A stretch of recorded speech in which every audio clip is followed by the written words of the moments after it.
मेरी छत मेरी रसोई। तो ये आपको मैं विजयलक्ष्मी गोसाई आपको हर समय एक ही बात कहती हूँ, हर वक्त, कि आप अपने किसी भी एक डोल में या बाज़ार से ख़रीद के लाएं और अपने घर पे अपनी छत में साग सब्जियाँ, क्योंकि परिवार छोटे हो गए हैं और जो साग सब्जियाँ होती हैं वो हमारे लिए स्वास्थ्य भी और स्वाद भी और जैविक होती हैं। ज़रूर लगाएं। और जैसे मेरा आपको एक डोल बताती हूँ, ये मेरा एक डोल है और इस पर मैंने देखो मिर्ची भी लगाई हुई हैं, सारी मिर्चें हो रखी हैं। जबकि मैंने इसमें से जो मिर्चें हैं वो निकाल ली हैं और एक छोटी सी जो जैम का शीशी थी उसमें इसका मैंने अचार डाल दिया है। ठीक, क्योंकि इन मिर्चों को हम अचार में ज़्यादा यूज करती हूँ, ये पकती नहीं। अब जैसे पुराना पेड़ है 3 साल का, तो इसकी जो मिर्चें बहुत तेज़ भी होती हैं, लाल भी होती हैं और ये हमारे को भी अच्छी लगती हैं। अब जैसे ये नया पेड़ है, इसमें जो मिर्चें लगी हुई हैं चारों तरफ से, ये मिर्चें जो हैं अभी उतनी तेज़ नहीं होती हैं, पर ये बच्चों के लिए अचार में डालने के लिए अच्छी हो जाती हैं। अभी देखते हैं आप, ये मिर्च, इसमें प्याज बोया था, खूब प्याज हुआ। अर्स में ले जा रहे हैं तभी जब हमें खाना खाना होता है तो हम यहाँ पर से प्याज ले जा देते हैं 2 3 4 और इसी में रहने देते हैं, क्योंकि ये बढ़ जाता है। और इसी में हमने एक पेड़ लगा दिया तोरई का। ये देखिए, एक तोरई लगी हुई है ना यहाँ पे, ये दिख रही है कितनी ही बड़ी तोरई है। और एक इसके पीछे से भी लगी हुई है, ये एक आगे से लगी हुई है। ये तो इसमें छोटे से पेड़ में 2 तोरई लग गई। ये मेरे परिवार के लिए बहुत है। हम 3 लोग हैं और 3 लोगों को हम चावल में अगर हम 2 तोरई बनाते हैं तो बहुत अच्छा साग बन जाता है। तो वैसे बचत भी तो होती ही है, स्वाद की भी और स्वास्थ्य भी हमारा बना रहता है, योग भी।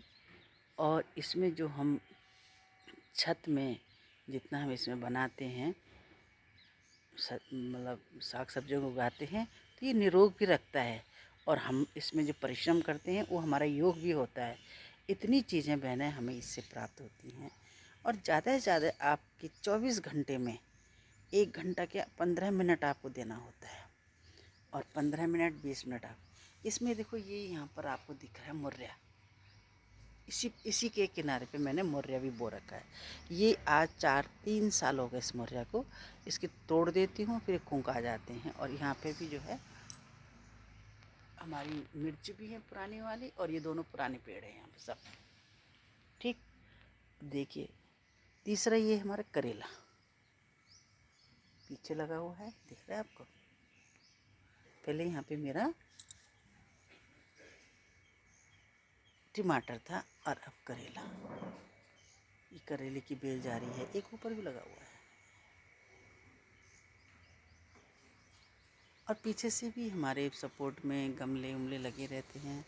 क्योंकि ये एक दूसरे से, अगर हम जैसे हम समूह संगठन में रहना पसंद करते हैं, सामाजिक हमारा दायरा होता है, ऐसे इनका समाज भी है। इस समाज में इनके ये जो करेला है और ये तोरई है, मिर्चें हैं, प्याज है और वहाँ पर जो है मुर्रा भी है। और इस प्रकार से ये चीज़ें सब एक साथ एक समूह के साथ होती हैं।